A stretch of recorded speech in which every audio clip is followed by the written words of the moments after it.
มาณ108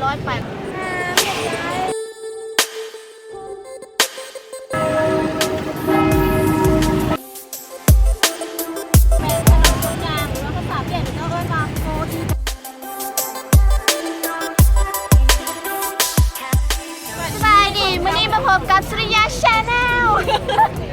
อยู่ใส่ อยู่ที่ไปรษณีย์เก่าของไปรษณีย์ตัวนี้อายุได้ประมาณ108 ปีแล้วท่านชื่อบุญนอนนานใช่เขาบอกว่าอะไรที่ยังเข้าไปเบิ่งข้างในร้านเป็นอะไร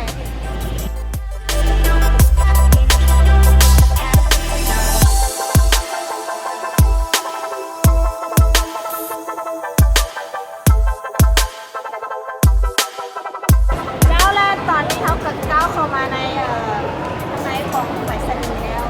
เข้ามาเลยใช่กับมีหมวดเครื่องอย่างของเขาเลยมา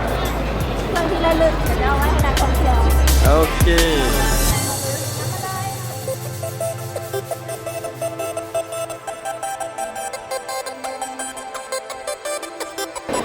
มีแม่นยังมีนี่แม่นยัง ไอคินชี แกเรนเดอร์แน่ใจว่าเฮ็ดมือบ่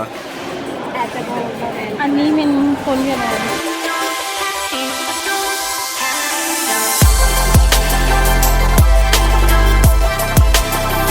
อันนี้เป็นสแตมป์พานหัวทีนี้สแตมป์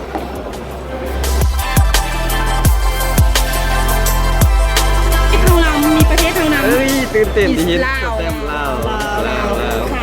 6,000 โดสกันโดง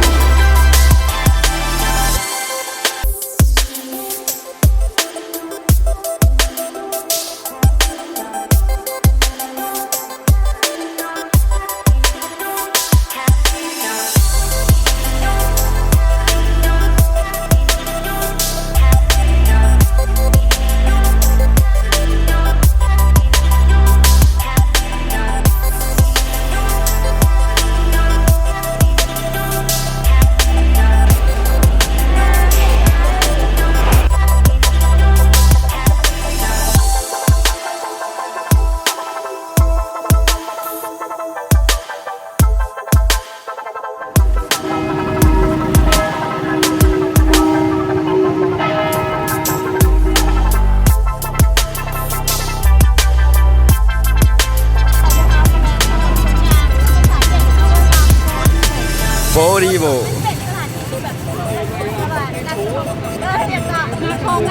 นักท่องเที่ยว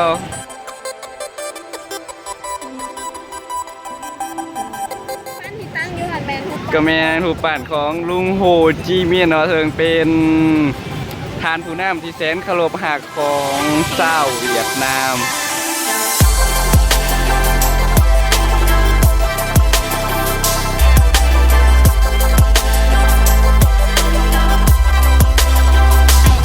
อ๋อ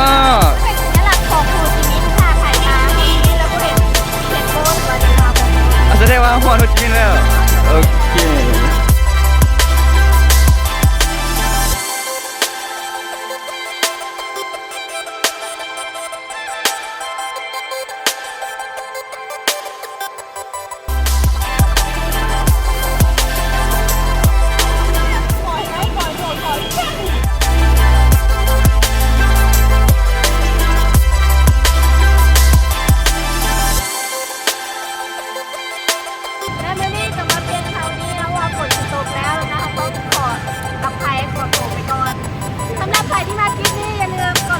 กด Subscribe ด้วยนะครับตรงนี้โอเค